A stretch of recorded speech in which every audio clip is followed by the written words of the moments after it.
નમસ્કાર મિત્રો, અમારી ચેનલમાં તમારું સ્વાગત છે। રાજ્યમાં અકસ્માતની ઘટનાઓ બેફામ રીતે વધી રહી છે। ક્યાંક ઓવરસ્પીડ તો ક્યાંક બેફામ ડ્રાઈવરના કારણે નિર્દોષ લોકોના જીવ જાય છે।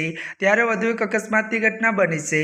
ધોલેરા ભાવનગર રોડ પર બે કાર વચ્ચે થયેલા અકસ્માતમાં 3 લોકોના કમકમાટી ભર્યા મોત થયા છે। તો વધુ જણાવી દઈએ કે ધોલેરા ભાવનગર રોડ પર સાણિયા ગામ નજીક અકસ્માતમાં એક વ્યક્તિએ ગંભીર ઇજા પહોંચતા હોસ્પિટલ લઈ જવામાં આવી છે। ત્યારે સમગ્ર મામલે ધોલેરા પોલીસ ઘટના સ્થળે પહોંચી તપાસ શરૂ કરી છે।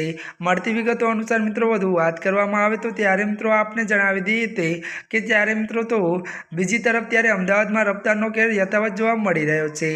ગુરુકુળ રોડ પર ત્યારે કાર ચાલક બે વાહન ચાલકોને ટક્કર મારી છે। મળતી વિગતો જણાવી દઈએ કે વાહનોને ટક્કર મારીને કાર રોડની સામે આવેલા પાન પાર્લરમાં ઘૂસી ગઈ હતી। મળતી વિગતો અનુસાર મિત્રો વધુ આપને એ પણ જણાવી દઈએ કે ત્યારે મિત્રો કાર ચાલકે પાન પાર્લર સામે ઉભેલા વ્યક્તિને ટક્કર મારી છે, જે ઇજાગ્રસ્ત વ્યક્તિનું હોસ્પિટલમાં સારવાર દરમિયાન મોત થયું છે। જી હા મિત્રો, અત્યાર માટે આટલું જ। અમારી ચેનલમાં નવા હોય તો અમારી ચેનલને મિત્રો તમે લાઇક, શેર અને સબસ્ક્રાઈબ કરી દેજો। ધન્યવાદ।